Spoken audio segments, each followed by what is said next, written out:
So if you're preparing for CIB exam, then do watch this video till end, because in this particular video we are going to cover the very important topics, and further this video is going to be very important for you for the upcoming exam of CAIB. So whether you are going to prepare in Hindi mixed English language or you are preparing in English language, both the courses are available with the learning sessions over there, which you can basically be enrolling, signing up at our website, that is mentioned on the screen over there and also present in the description box below. Or you can simply scan the QR code over here and further can navigate to the website over there, or you can alternatively download our Android application, which is available in the name of IIBF Learning Center. And if you are iOS user, do download My Institute application and use the organization code GEGKT and start preparing for the same. We are having the full course for CAIB, in which we will be covering all the 5 papers of the CAIB, including the 5 elective subjects over there. And further, those are available in Hindi mixed English language. The electives are available only in bilingual language and not available in English language. But in English language, we are having the full-fledged 4 compulsory subjects, and we are covering the full course videos, which are covered in chapter-wise manner. We are having the full course case study videos, and we are having the chapter-wise professor questions, mock test, mega mock test, each and everything is there. And also, we are going to provide you with the complimentary access to the ePDF notes, so as that you can escalate your revision throughout the time when you will be preparing for the CIIB over there. So do enroll right now and start preparing for the same, and do get to watch this video till end. And further, if you like this video, do like this video and share this video among your friends and colleagues who have been preparing for CAIB. It is related to check law, case laws on responsibility of paying bank. तो सबसे पहले तो आपको paying bank के बारे में समझना होगा कि पेइंग बैंक को होता क्या है, ठीक है। फिर उसके बाद हम डिफरेंट इंस्ट्रूमेंट्स और चीजों के बारे में डिस्कस करने वाले हैं। फर्स्ट ऑफ ऑल, जैसे हम यहाँ पर चेक को ड्रॉ करते हैं, जैसे हमने मान लीजिए चेक को यहाँ पर ड्रॉ किया, ठीक है, तो यहाँ पर आपका अकाउंट चल रहा था बैंक में, तो आपने चेक को यहाँ पर ड्रॉ कर दिया। अब ये जो चेक ड्रॉ होता है, ये हमेशा और हमेशा किसी ना किसी बैंक के ऊपर ड्रॉ होता है, यानी कि चेक के केस में जो नंबर ऑफ पार्टीज रहती है वो तो 3 रहेंगी। जैसे कि यहां पर ड्रॉअर है, जिस पर्सन ने चेक को ड्रॉ किया, यानी कि ऑनर ऑफ द अकाउंट, यानी कि जिसका अकाउंट मेंटेन्ड है किसी बैंक में, वो रहेगा। एंड हमेशा हमेशा ड्रॉ किसके ऊपर होगा? बैंक के ऊपर ही ड्रॉ होगा। तो यहां पर जो ड्रॉई रहेगा चेक के केस में, that will always be a bank, वो हमेशा ही एक बैंक ही रहेगा, ठीक है। तो यहां पर एक चीज समझ लीजिए, जो चेक है उसके केस में जो ड्रॉई है वो हमेशा और हमेशा एक बैंक रहेगा। अब मान लीजिए पर्सन ए ने ये चेक दे दिया था पर्सन सी को चेक दे दिया था, जो कि यहां पर पेई बन गया, यानी कि इसको पैसे मिले थे। सो सी वाज द पेई ऑफ द बैंक, एंड सी ने ये चेक जो था ये अपने बैंक के साथ डिपॉजिट करवा दिया। Let us name it ABC bank, जहां पर इसने चेक को डिपॉजिट करवाया, ठीक है। तो एबीसी बैंक यहां पर एजेंट की तरह एक्ट करेगा फॉर द पर्सन सी, क्योंकि वो पर्सन सी के बिहाफ पर यहां पर चेक को कलेक्ट करने के लिए जाएगा। That is why it is named as collecting bank. इसीलिए इसको हम क्या कहते हैं? We name it as collecting bank. इसको हम कलेक्टिंग बैंक कहेंगे। इसको हम क्या कहेंगे? We will be naming it as the collecting bank. इसको हम कलेक्टिंग बैंक कहेंगे। एंड फर्दर ये बैंक एबीसी जो है कलेक्शन के लिए चेक को भेजेगा।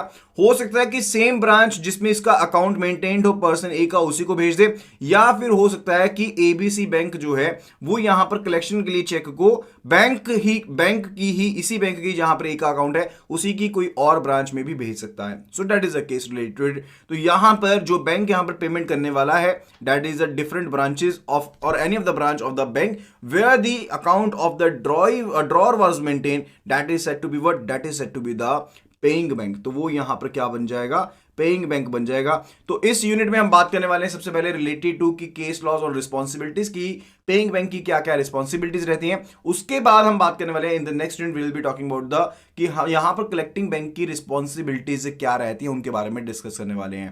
सो आई होप कि आपको इसका कंसेप्ट समझ में आ गया होगा। अब चेक की बात करते हैं, जो यहां पर 3 इंस्ट्रूमेंट्स हैं नेगोशिएबल इंस्ट्रूमेंट एक्ट में, जो बहुत ही ज्यादा इंपॉर्टेंट है। कौन कौन से 3 इंस्ट्रूमेंट हैं? एक तो है यहां पर बिल ऑफ एक्सचेंज, दूसरा है प्रोमिसरी नोट, एंड तीसरा है चेक। यहां पर तीनों ही किसमें डिफाइंड है? All 3 are defined under the negotiable instrument act 1881। तो नेगोशिएबल इंस्ट्रूमेंट एक्ट का जो सेक्शन 6 है, सबसे पहले हम चेक के बारे में बात करने वाले हैं यहां पर, क्योंकि चेक से रिलेटेड रहेगा। तो यहां पर नेगोशिएबल इंस्ट्रूमेंट एक्ट का जो सेक्शन 6 है उसमें चेक को डिफाइन किया गया है। जो चेक है वो एक तरह का बिल ऑफ एक्सचेंज ही है। जो चेक है वो एक तरह का बिल ऑफ एक्सचेंज ही है, जिसको किसी स्पेसिफिक पर्सन के ऊपर ड्रॉ किया जाता है। देखिए मैं आपको सबसे पहले आपको यहां पर बिल ऑफ एक्सचेंज की डेफिनेशन के बारे में मैं समझा देता हूं कि बिल ऑफ एक्सचेंज क्या होता है। बिल ऑफ एक्सचेंज बेसिकली क्या होता है? जैसे मान लीजिए पर्सन ए ने पर्सन बी को यहां पर गुड्स यहां पर बेचे। Late us suppose the case कि पर्सन ए ने पर्सन बी को गुड्स बेची है, ठीक है, एंड यहां पर पर्सन ए ने गुड्स डिलीवर कर दिए, बी ने अभी पैसे यहां पर ए को नहीं दिए हैं। तो बिल ऑफ एक्सचेंज के केस में जो सेलर ऑफ द गुड्स है, यानी कि जो पर्सन ए है यहां पर, वो यहां पर बिल को ड्रॉ करेगा, अ bill will be drawn by the seller of the goods and further it will be in the name of the ड्रॉई। जिस पर्सन के लिए बिल ड्रॉ किया गया, पर्सन बी के लिए ड्रॉ किया गया। अब यहां पर बिल ऑफ एक्सचेंज के केस में एक ये रिटर्न अनकंडीशनल ऑर्डर होता है। लैंग्वेज की तरफ ध्यान दीजिए, एक रिटर्न अनकंडीशनल ऑर्डर है। रिटर्न राइटिंग में तो होता ही होता है, एंड साथ में एक अनकंडीशनल है, किसी भी कंडीशन के ऊपर ये खारिज नहीं होगा। तो यहां पर एक अनकंडीशनल ऑर्डर है ए के द्वारा, यानी कि सेलर के द्वारा एक ऑर्डर रहेगा, किसको, बायर ऑफ द गुड्स के लिए एक ऑर्डर रहेगा कि तुमने मुझे इस पर्टिकुलर डेट को या किसी पर्टिकुलर टाइम पीरियड के बाद या मेरी डिमांड के ऊपर, जब भी मैं पैसा डिमांड करूंगा, तुम्हें मुझे पैसा वापस करना होगा। मान लीजिए गुड्स बेची गई थी 20,000 रुपए की, 20,000 रुपए की गुड्स बेची गई थी। तो यहां पर ए ने एक अनकंडीशनल ऑर्डर को ड्रॉ कर दिया बी के ऊपर कि तुमने मुझे 3 महीने के बाद या जब मैं पैसा डिमांड करूंगा या पर्टिकुलर डेट के ऊपर तुमने मुझे 20,000 रुपए मेरे वापस करने हैं। एंड अब यहां पर जब तक ये पर्सन बी, यानी कि जो यहां पर बायर ऑफ गुड्स है, जब तक ये इस बिल को एक्सेप्ट नहीं करता, तब तक इस बिल का कोई भी मतलब नहीं रहेगा। यानी कि ड्रॉ कौन करेगा, यानी कि जो यहां पर क्रेडिटर है, that will be the drawer of the bill, and जो डेब्टर है, जिस पर्सन ने पैसे वापस देने थे, वो यहां पर बिल को क्या करेगा, एक्सेप्ट करेगा, and further that will be the drawee, वही पर्सन ड्रॉई होगा, तो ये फर्दर बिल को एक्सेप्ट भी करेगा। So person B will be accepting the bill and वापिस इस पर्सन को वापिस कर देगा। अब यहां पर देखिए, यहां पर ये कंडीशन हो सकती है कि पर्सन ये कहे कि पैसे तुमने मुझे ही वापस करने हैं या किसी और पार्टी को वापस करने हैं। So we will take the case कि यहां पर पर्सन ए ने किसी और के पैसे देने थे, तो person B directed, person A ordered person B so as to कि उसने यहां पर उसे एक पैसे तो पे करने हैं इस पर्टिकुलर डेट के बाद या किसी पर्टिकुलर डेट के ऊपर या डिमांड के ऊपर, लेकिन वो यहां पर पर्सन सी के नाम में पे करने हैं। दैट वुड बी द पेई of the bill, That would be the pay of the bill. Is it clear?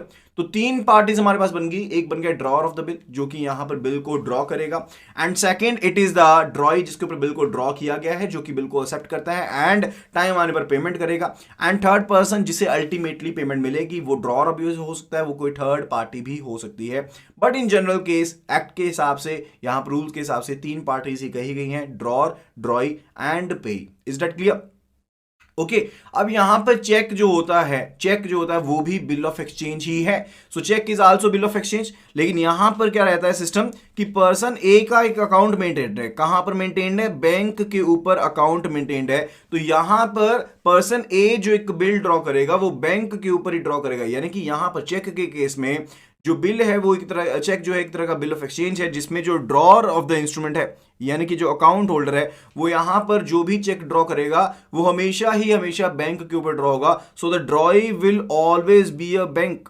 ड्रॉई जो है वो हमेशा एक बैंक रहेगा। एंड फर्दर यहां पर बैंक ने तो ऑलरेडी अंडरटेकिंग दे रखी है। क्या अंडरटेकिंग दे रखी है? If everything is in order, अगर अकाउंट में बैलेंस मेंटेन्ड है, अकाउंट में बैलेंस प्रॉपर्ली मेंटेन्ड है एंड प्रॉपर्ली अवेलेबल है, एंड ऑल जो चेक है वो प्रॉपर है, यानी कि इन accordance with the in accordance है, एंड फर्दर सब चीजें सही सलामत है चेक के ऊपर भी, तो यहां पर बैंक के ऊपर ऑब्लिगेशन है उसको पेमेंट करनी ही पड़ती है। तो उन सभी चीजों के बारे में पढ़ेंगे कि कौन से सेक्शन में डिफाइंड है ये सब चीजें।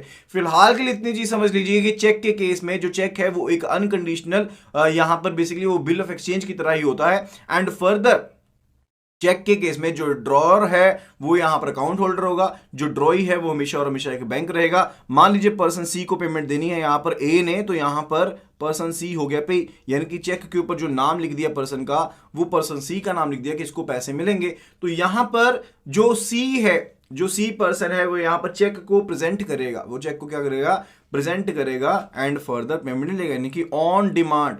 The check is payable always and always on demand. The check is payable always and always on demand. Is that clear? So that is related to what? That is related to the cheque. तो ठीक है, check के basic सी चीजें यहां पर ये है। Then it is related to the relationship between a banker and customer being debtor creditor relationship. तो बैंक के बीच में अगर हम जनरली बात करते हैं कि सेविंग फंड अकाउंट अगर मेंटेन्ड है तो उसके केस में बैंकर कस्टमर रिलेशनशिप क्या है। देखिए ये चीजें बहुत ही ज्यादा इंपॉर्टेंट बन जाती हैं, क्वेश्चन भी पूछ लिए जाते हैं। तो बैंकर कस्टमर रिलेशनशिप क्या रहेगा अगर आपका simple saving fund account maintained है। अब सिंपल सी चीज समझिएगा कि जो भी पैसा हम बैंक के पास मेंटेन करते हैं वो बैंक के ऊपर क्या है, for bank it is a liability. Bank के लिए जो पैसा यहां पर मेंटेन किया जा रहा है, कहां पर, यहां पर अकाउंट में मेंटेन किया जा रहा है, वो बैंक के ऊपर एक लायबिलिटी है। क्यों लायबिलिटी है? क्योंकि बैंक को वो पैसा कभी ना कभी वापस करना पड़ेगा। So it's a liability on the bank. So it's a liability on the bank. Bank is liable to pay back a particular debt amount. तो बैंक यहां पर क्या हुआ, बैंक यहां पर डेप्टर हुआ जिसने पैसा उधार पर लिया हुआ है। So bank is a debtor and customer यहां पर क्या हुआ, क्रेडिटर हुआ जिसका उसने पैसा देना है। ठीक है, तो बैंक यहां पर डेप्टर है एंड कस्टमर उसका क्रेडिटर है। So the relationship between the banker and the customer is what, it is debtor creditor relationship, debtor creditor relationship. And the bank over here it is bound to pay the cheque, यानी कि जो कोई भी check उसके ऊपर draw किया गया है अगर वो एज पर द एक्ट है, एज पर इन अकॉर्डेंस है and further proper balance, account balance उसमें मेंटेन्ड है, तो उसके केस में बैंक को उस चेक को ऑनर करना पड़ेगा। अगर बैंक उस चेक को ऑनर नहीं करता है तो उसके केस में बैंक को यहां पर कंपनसेशन करनी पड़ती है, बैंक उसका खामियाजा भुगतना पड़ता है, सिंपल लैंग्वेज में कहे तो। ठीक है, after that it is related to amount of a cheque. Amount of a cheque that is related to where amount in figures and words differ, where the amount is differing in figures and words, the one in words will prevail and be paid। यानी कि अगर यहां पर आपके पास जो भी check draw किया गया था, जो भी चेक ड्रॉ किया गया था, अगर उसमें जो अमाउंट लिखा गया है इन वर्ड्स एंड फिगर्स लिखा गया है, इन वर्ड्स लिख दिया पे 20,000 ओनली, वहां पर लिख दिया 20,000 की पेमेंट करनी थी तो यहां पर लिख दिया 20,000 ओनली, 20,000 ओनली ऐसा लिख दिया। ठीक है, एंड जो यहां पर अपने इन फिगर्स लिखा उसको आपने लिख दिया 2,000 लिख दिया, एक जीरो कम डाल दी। तो कौन सा यहां पर अमाउंट जो है वो कंसीडर किया जाएगा, तो यहां पर जो अमाउंट आपने इन वर्ड्स लिखा है डेट विल बी प्रिवेल्ड, तो वो यहां पर प्रिवेल करेगा, वो यहां पर माना जाएगा and that will be paid, उसके अकॉर्डिंगली यहां पर जो पेमेंट है वो यहां पर की जाएगी। अगर सिर्फ और सिर्फ अमाउंट इन वर्ड्स लिखा है, अमाउंट इन फिगर्स लिखा ही नहीं है, तो उसके केस में पेमेंट नहीं होगी, उसके केस में पेमेंट नहीं होगी, because that is an inchoate instrument, क्योंकि वो एक इनकोहेट इंस्ट्रूमेंट कहलाएगा। इनकोहेट इंस्ट्रूमेंट वो इंस्ट्रूमेंट होता है जो कि इनकम्प्लीट होता है एंड सेक्शन 20 में डिफाइंड है।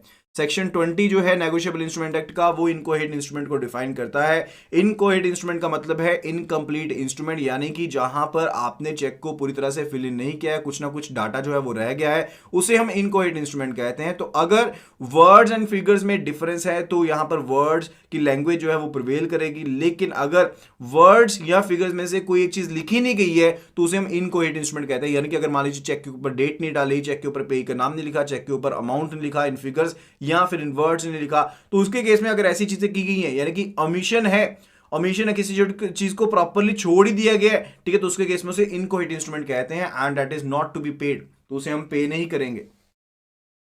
Okay, after that it is related to what, it is related to bearer और order cheque. It is related to bearer and order cheque.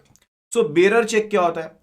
Bearer check वो चेक होता है यानी कि अगर मेरे हाथ में चेक है तो मेरे पास यहां पर मैं उसका पैसे को लेने का हकदार हूं, that is what, that is basically the bearer cheque. ठीक है, यानी कि अगर मैं बेयरर चेक को ड्रॉ करता हूं तो जिस पर्सन के पास भी उस चेक का पोजेशन होगा, जिस पर्सन के पास भी उस चेक का पोजेशन होगा, basically that person would be entitled to receive the payment. वो पर्सन इस चीज का एंटाइटलमेंट रखता है, इस चीज की उसको हकदार मिल जाएगा कि वो उस चेक की पेमेंट ले सकता है। That is the bearer cheque, उसे हम क्या कहते हैं? बेयरर चेक कहते हैं। And what if the cheque is endorsed? अगर चेक एंडोर्स्ड है, यानी कि मान लीजिए चेक जो है ऑर्डर चेक है, let us take the case, simple case, if the cheque is order cheque. ठीक है, यानी कि आपने चेक के ऊपर लिखा देखा रहेगा कि यहां पर लिखा रहता है पे, उसके बाद ब्लैंक स्पेस रहती है, फिर यहां पर लिखा रहता है बियरर / ऑर्डर। ठीक है, फिर यहां पर अमाउंट लिखा रहता है। ठीक है, तो ये वर्डिंग रहती है। उसके बाद आपको यहाँ पर सिग्नेचर्स करने रहते हैं, इन फिगर्स अमाउंट भरना पड़ता है एंड सिग्नेचर्स करने पड़ते हैं, दैट इज द केस। तो यहाँ पर आप जो इस पर्सन का नेम भरते हैं, दैट इज द पे, यानी कि जिसको पैसे मिलने वाले हैं उसका नाम भर देते हैं। एंड फर्दर यहाँ पर बेरर का मतलब है कि जिस पर्सन के पास इंस्ट्रूमेंट का पोजेशन होगा वो पेमेंट ले सकता है, वो पेमेंट ले सकता है, यानी कि ओवर द काउंटर भी पेमेंट ली जा सकती है। ठीक है, अगर ऑर्डर को यहां पर किया गया, अगर ऑर्डर को टिक किया गया है तो उसका मतलब क्या है कि जिस पर्सन का नाम लिखा गया सिर्फ और सिर्फ उसी को पेमेंट मिलेगा। जिस पर्सन का नाम लिखा है सिर्फ और सिर्फ उसी को पेमेंट मिलेगा। जो बेरर चेक होता है उसके केस में किसी भी पर्सन को पेमेंट मिल सकता है, लेकिन ऑर्डर के केस में जिस पर्सन का नाम लिखा है इंस्ट्रूमेंट के ऊपर पेई के बीच में सिर्फ उसी को पेमेंट मिलेगा। ओवर द काउंटर भी पेमेंट हो सकता है लेकिन सिर्फ उसी पर्सन को पेमेंट मिलेगा। Is that clear? तो ऑर्डर का मतलब ये रहता है। अब मान लीजिए पर्सन ए ने एक ऑर्डर इंस्ट्रूमेंट दिया पर्सन बी के नाम में, पर्सन बी के नाम में, लेकिन पर्सन बी ने फर्दर उसे देना है पर्सन सी को। तो किस तरह से देगा? सिर्फ और सिर्फ अगर वो इस इंस्ट्रूमेंट की डिलीवरी कर देगा तो उससे क्या वो इंस्ट्रूमेंट की पेमेंट सी ले पाएगा? नहीं ले पाएगा। मैं ध्यान से समझिए इस चीज को।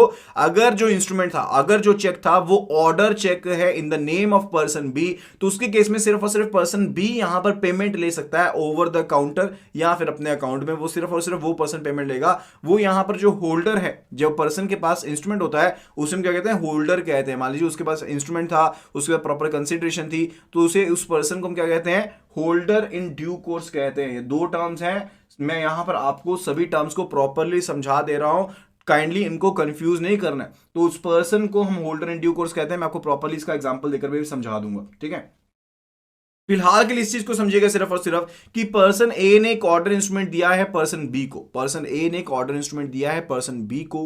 अब पर्सन बी ने यहां पर देना था पर्सन सी को। तो ऐसा नहीं है कि सिर्फ और सिर्फ इंस्ट्रूमेंट की डिलीवरी कर दे, चेक की डिलीवरी कर दे एंड पर्सन सी यहां पर पेमेंट ले पाएगा, क्योंकि ये ऑर्डर इंस्ट्रूमेंट था। अगर तो बेरर इंस्ट्रूमेंट होता तो यहां पर बी सी को यहां पर पोजेशन दे देता इंस्ट्रूमेंट का एंड सी पेमेंट ले सकता था। लेकिन अब ये क्या है? This is an order instrument. तो ऑर्डर इंस्ट्रूमेंट के केस में, तो ऑर्डर इंस्ट्रूमेंट के केस में जो पर्सन बी है उसे दो चीजें करनी पड़ेंगी। क्या क्या चीजें करनी पड़ेंगी? एक तो यहां पर उसे करना पड़ेगा delivery of the instrument. First of all it would be related to delivery of the instrument and second जो है यहां पर that would be endorsement is required. Endorsement is required, तो यहां पर उसे एंडोर्समेंट भी करनी पड़ेगी एंड साथ ही साथ यहां पर इंस्ट्रूमेंट की डिलीवरी भी करनी पड़ेगी, तभी वो यहां पर फर्दर पर्सन सी पेमेंट लेने का हकदार होगा। ठीक है, तो एंडोर्समेंट का मतलब रहता है कि चेक के पीछे या फिर चेक के फेस के ऊपर यहां पर पर्सन सी का नेम लिख करके जैसे लिख दिया जाए कि पे टू पर्सन सी, उसके बाद जो पर्सन बी है जिसके नाम में चेक था वो यहां पर सिग्नेचर्स कर देगा in full. That would B basically what? That would be the endorsement. तो ऐसा करना पड़ेगा तभी यहां पर पर्सन सी जो है वो पेमेंट ले पाएगा, अदरवाइज पेमेंट नहीं ले पाएगा। तो एक चीज हमने समझी है, बेरर इंस्ट्रूमेंट के केस में जिसके पास पोजेशन ऑफ द इंस्ट्रूमेंट है वो यहां पर पेमेंट ले पाता, लेकिन ऑर्डर इंस्ट्रूमेंट के केस में जिस पर्सन के नेम में इंस्ट्रूमेंट है अगर वो फर्दर किसी और को पेमेंट करना चाहता है, यानी कि नेगोशिएशन करना चाहता है, सो नेगोशिएशन के पर्पस के लिए एंड ऑर्डर के चेक के केस में यहां पर आपको डिलीवरी ऑफ द इंस्ट्रूमेंट करनी पड़ेगी, साथ में आपको एंडोर्समेंट भी करनी पड़ेगी, तभी आप यहां पर चेक को फर्दर एंडोर्स कर पाएंगे। That is clear? अब आपको मैं कंसेप्ट समझा देता हूं related to holder and holder in due course. Holder जो है वो सेक्शन 8 में डिफाइंड है, होल्डर इन ड्यू कोर्स जो है वो सेक्शन 9 में डिफाइंड है of the negotiable instrument act, of the negotiable instrument act. Holder section 8, holder in due course section 9 में डिफाइंड है। इंपॉर्टेंट कंसेप्ट्स है, एज सच नेगोशिएबल इंस्ट्रूमेंट आपको देखने को नहीं मिलेगा, लेकिन इससे रिलेटेड क्वेश्चंस जो हैं वो एग्जाम्स में पूछ लिए जाते हैं। That is why it is important to learn the concepts related to it. Is that clear?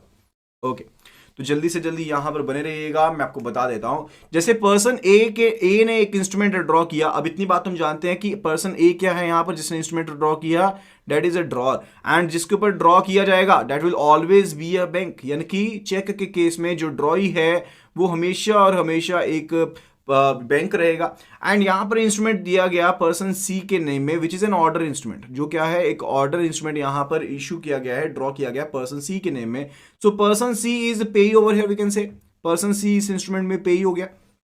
Is that clear? तो ये चेक की तीन यहां पर पार्टीज हमारे पास कवर अप हो गई हैं। नाउ द केस इज कि पर्सन सी ने पेमेंट करनी थी पर्सन डी को, पर्सन सी ने पेमेंट करनी थी पर्सन डी को, तो पर्सन सी ने क्या किया है यहां पर एंडोर्समेंट कर दी है, एंडोर्समेंट कर दी है। So person C is now what? Person C जो है वो एंडोर्सर है जिसने एंडोर्स किया है, एंड जिस पर्सन के नाम में एंडोर्समेंट की गई है दैट इज एंडोर्सी। उसे हम क्या कहते हैं, एंडोर्सी कहते हैं। एंड पर्सन डी ने फर्दर पेमेंट देनी थी पर्सन ई के नेम में, तो पर्सन ई यहां पर क्या बन गया, person E is now endorsee and further person E यहां पर पेमेंट लेने का हकदार है। पर्सन ई यहां पर पेमेंट लेने का हकदार है। अब सिंपल सा केस लेते हैं यहां पर। सिंपल सा केस क्या है, सिंपल सी लैंग्वेज ये कहती है यहां पर होल्डर इन ड्यू कोर्स से रिलेटेड कि यहां पर अगर जिस पर्सन के पास यहां पर पोजेशन ऑफ द इंस्ट्रूमेंट है, जिस पर्सन के पास पोजेशन ऑफ द इंस्ट्रूमेंट है एंड फर्दर जिसने एक लीगल कंसीडरेशन के लिए यहां पर एक इंस्ट्रूमेंट ऑब्टेन किया है, वो पर्सन क्या कहलाएगा, that will be called as the holder in due course. वो पर्सन को हम क्या कहेंगे, होल्डर इन ड्यू कोर्स कहेंगे। होल्डर इन ड्यू कोर्स कहेंगे। Why in due course, because अभी उसे पेमेंट मिला नहीं है, but he is holder of the instrument, but he is holder, he or she is holder of the instrument and still is the payment still the payment is to be obtained and still the payment is to be obtained। यहां पर essential condition क्या है holder in due course के case में, एक तो यहां पर जो पोजेशन ऑफ द इंस्ट्रूमेंट है, एक तो यहां पर जो पोजेशन ऑफ द इंस्ट्रूमेंट है वो यहां पर रिक्वायर्ड है एंड फर्दर सेकेंडरी जो था यहां पर कंसीडरेशन जो है डेट इज रिक्वायर्ड। कंसीडरेशन यहां पर रिक्वायर्ड है, इजेंशियल है, ये दोनों चीजें इजेंशियल है यहां पर, जबकि होल्डर के केस में ये दोनों चीजें इजेंशियल नहीं है। हो भी सकता है कि यहां पर पोजेशन हो सकता है कि लीगल कंसीडरेशन के लिए, हो सकता है कि गिफ्ट चेक भी मिला हो, तब भी वो होल्डर कहलाएगा। एंड फर्दर आपको एक चीज बता देना चाहता हूं, title of holder in due course is always better than that of the title of the holder.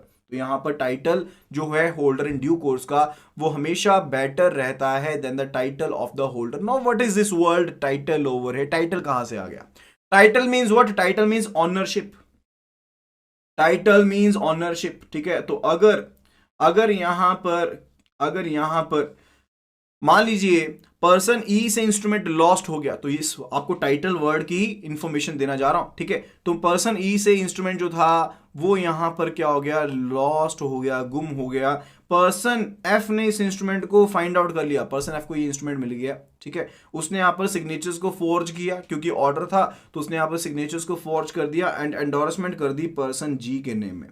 Person G ने यहां पर लीगल पेमेंट लेनी थी, उसने यहां पर क्या किया, इंस्ट्रूमेंट को फॉर्ज किया एंड यहां पर फॉर्ज करके एंडोर्स कर दिया पर्सन जी के नेम में। पर्सन जी ने यहां पर एक लीगल पेमेंट लेनी थी, यानी कि इनके बीच का जो कॉन्ट्रैक्ट था फेक कॉन्ट्रैक्ट नहीं था, इसने बिल्कुल लीगल मनी रिसीव करनी थी पर्सन एफ से यहां पर, जिसके लिए इसने यहां पर गुड फेथ में, देखिए ध्यान से समझिएगा, पर्सन जी ने यहां पर गुड फेथ में यहां पर एक इंस्ट्रूमेंट को रिसीव किया है पर्सन एफ से रिलेटेडली। उसको नहीं पता है कि चेक जो है चोरी का चेक है, इसने फोर्ज किए हैं चेक के सिग्नेचर को, उसे नहीं पता। उसने यहां पर गुड फेथ में यहां पर जो चेक है उसे यहां पर रिसीव किया है and further now person G is what, person G is now holder in due course. समझ रहे हैं इस चीज को, देखिए पर्सन जी ने यहां पर इंस्ट्रूमेंट को यहां पर एक्सेप्ट किया है इन गुड फेथ, उसके पास पोजेशन भी इंस्ट्रूमेंट का एंड फर्दर उसने एक लीगल वैलिड कंसीडरेशन के लिए यहां पर इंस्ट्रूमेंट को यहां पर एक्सेप्ट किया है। So now person G is holder in due course, person G is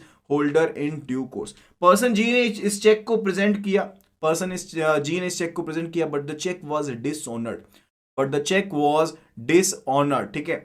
तो यहां पर एक राइट रहता है, व्हाट इज द राइट, कि यहां पर जो भी होल्डर है, जो भी होल्डर इन ड्यू कोर्स है, वो अपने से प्रायर सभी पार्टीज को सू कर सकता है in case the cheque is dishonoured. Cheque dishonour का मतलब है कि चेक को पे नहीं किया गया। अगर यहां पर चेक को पे नहीं किया गया, यानी कि चेक को प्रेजेंट किया गया था and the person was legal owner of the cheque and उसके केस में चेक को डिसऑनर कर दिया गया, चेक की पेमेंट नहीं की गई है, तो यहां पर जो यहां पर होल्डर है या फिर जो होल्डर इन ड्यू कोर्स है, वो यहां पर केस लगा सकता है अपने से पहले सभी प्रायर पार्टीज के ऊपर, अपने से पहले की सभी प्रायर पार्टीज के ऊपर केस लगा सकता है। लेकिन यहां पर पर्सन एफ ने तो चोरी किया था, क्या ये केस लगा पाएगा किसी के ऊपर? ये केस लगाने का हकदार नहीं है।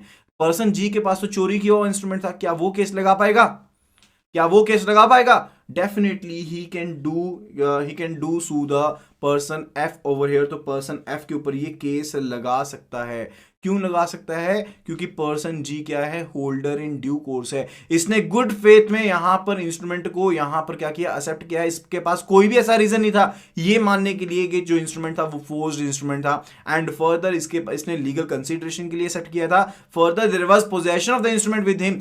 तो उस केस में ये होल्डर इन ड्यू कोर्स है। That is why I said कि जो टाइटल है होल्डर इन ड्यू कोर्स का, जो टाइटल है होल्डर इन ड्यू कोर्स का, that is better than that of the holder. तो पर्सन एफ तो यहां पर होल्डर था, लेकिन कोई भी डिफेक्ट जो है इंस्ट्रूमेंट का, कोई भी डिफेक्ट जो है इंस्ट्रूमेंट का, वो यहां पर पर्सन जी के टाइटल को अफेक्ट नहीं कर सकता, वो पर्सन जी के टाइटल को इफेक्ट नहीं कर सकता, यानी कि होल्डर इन ड्यू कोर्स के टाइटल को इफेक्ट नहीं कर सकता। Is that clear? So that is a simple case related to the holder and holder in due course, and हमने इसके साथ ही bearer instrument को भी समझ लिया and order instrument को भी समझ लिया है। ओके, एक सिंपल सा क्वेश्चन अभी आपको मैं एक सिंपल सी केस स्टडी देने वाला हूं, तो उसके बेस पर आपको मुझे बताना है कि which one would be the right answer. Person A ने इंस्ट्रूमेंट ड्रॉ किया पर्सन बी के नेम में, पर्सन बी ने एंडोर्स कर दिया पर्सन सी को, पर्सन सी ने एंडोर्स कर दिया डी को जो कि एक माइनर है, एंड पर्सन डी ने यहां पर एंडोर्स कर दिया है पर्सन ई को। इन दैट पर्टिकुलर केस जो चेक था वो यहां पर प्रेजेंट किया गया एंड इट वाज डिसऑनर्ड। तो पर्सन ई किस किस पार्टी के ऊपर केस कर सकता है? तो यहाँ पर पर्सन ई ने यहाँ पर इंस्ट्रूमेंट को प्रेजेंट किया था एंड इसे डिसऑनर कर दिया गया, तो यहाँ पर पर्सन ई जो है वो कौन सी पार्टी के ऊपर केस फाइल कर सकता है? जल्दी से जल्दी इसका आंसर देंगे, kindly please do answer it at the earliest. जल्दी से जल्दी इसका आंसर देंगे। ए बी सी डी ई यहाँ पर पार्टीज हैं। ए जो है वो ड्रॉर का इंस्ट्रूमेंट है, पर्सन बी जो है वो पे ही था, पर्सन बी ने सी को दे दिया, सी ने डी को दे दिया, who is minor, and person D ने यहाँ पर पर्सन ई को इंस्ट्रूमेंट दे दिया है, एंडोर्स कर दिया है। पर्सन ई ने जब इंस्ट्रूमेंट को यहाँ पर फर्दर लगाया, बैंक में प्रेजेंट किया, तो cheque was dishonoured. Now in this case particularly person E कौन सी पार्टीज के ऊपर केस फाइल कर सकता है? तो माइनर का लॉ सिंपल सा कहता है कि जब तक कोई पर्सन, इंडियन कॉन्ट्रैक्ट एक्ट कहता है कि जब तक कोई पर्सन मेजर नहीं हुआ, जब तक कोई पर्सन मेजर नहीं हुआ वो किसी भी तरह के कॉन्ट्रैक्ट में नहीं पड़ सकता। बट स्टिल जो सेक्शन 26 है, याद रख लीजिए कौन सा सेक्शन है, सेक्शन 26 है नेगोशिएबल इंस्ट्रूमेंट एक्ट का, वहां पर ये परमिट किया गया है कि कोई भी जो माइनर है, कोई भी जो माइनर है that is authorized so as to endorse the instrument, so as to draw the instrument and further वो फर्दर यहाँ पर नेगोशिएट भी कर सकता है इंस्ट्रूमेंट को, फर्दर नेगोशिएट भी कर सकता है इंस्ट्रूमेंट को। तो यहाँ पर एक चीज ध्यान में रखने वाली है, that is related to what, कि माइनर को सू नहीं किया जा सकता, माइनर के ऊपर केस नहीं लगाया जा सकता, इस चीज का आपने हमेशा ध्यान रखना है। तो पर्सन ई प्रायर सभी पार्टीज के ऊपर केस लगा सकता है except to that of the minor. तो माइनर के ऊपर केस फाइल नहीं कर पाएगा, लेकिन सभी बाकी पार्टीज के ऊपर यानी कि ए बी सी के ऊपर यहाँ पर केस फाइलिंग कर सकता है। तो सबसे पहला जो आंसर है यहाँ पर अस्मिता जी ने दिया है, that is related to person A B C के ऊपर यहाँ पर केस जो है वो फाइल किया जा सकता है। So that is the right answer over here. तो ए बी सी के ऊपर केस डेफिनेटली यहाँ पर हम फाइल कर सकते हैं। Is that clear? ओके, अब इससे मिलता जुलता एक केस क्या है कि यहाँ पर ना हमारे पास डिफरेंट टाइप ऑफ एंडोर्समेंट रहती है। तो मैंने ना आपको सिंपल केस बता दिया कि जहां पर एंडोर्समेंट की जा सकती है, पर्सन ए ने इंस्ट्रूमेंट दे दिया पर्सन बी के नेम में, दैट इज बेसिकली व्हाट, मैंने कह दिया कि एंडोर्समेंट होगी कि इसने यहाँ पर साइन कर दिए होंगे चेक के बैक पर, that is what is done, ये चीज हो गई है, ठीक है।